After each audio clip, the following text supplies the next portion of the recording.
So for people who don't know the story, when I was 3 years old, I used to play out in my backyard when I was little. I loved animals and stuff. I used to catch lizards and toads and frogs and stuff like that. When I was little, I'd play out in the evenings because we lived next to a ditch, which is kind of like where like runoff water goes. So there was always toads and frogs around. And I would play with them at night, and then I'd have to go to bed. And I'd be like, man, I really wish I could play with them during the day. So I got the bright idea to stick some toads underneath the dog bowl. And I was like, I'm gonna do that. I'm gonna stick them under the dog bowl, and then I'll be able to play with them during the day. So I did that, and then I went to sleep, and then I woke up the next morning and I'm like, oh, the frogs! And granted, it's like 9 or 10 a.m., right? So the sun's been out for a while, but I go out there and the bowls are flipped over, and I'm like, oh man, they got out. How'd they flip the bowl over? That's crazy. So I was like, you know what? I'll put them under the bowl, but then I'll put a rock on top of it. That's what I did the next night. And I went to bed, and I woke up, and it was flipped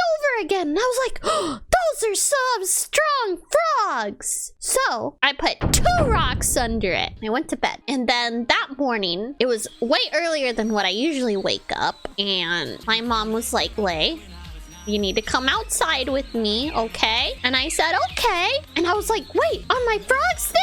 I was like all excited for a second. And then she's like, I need you to see something. And I was like, okay. And then I saw that the rocks were still on top of the dog bowl. And I'm like, oh, my frogs are still there. My frogs are still there. She took off the rocks and flipped over the dog bowl. And they were dead. And she was like, Lay, when you put them in here, they can't breathe anymore and they suffocate. And I cried my eyes out. I was so sad. I didn't really have much experience with death, so that was kind of like my first lesson in dead things when I was little bitty. I just wanted to play with my friends.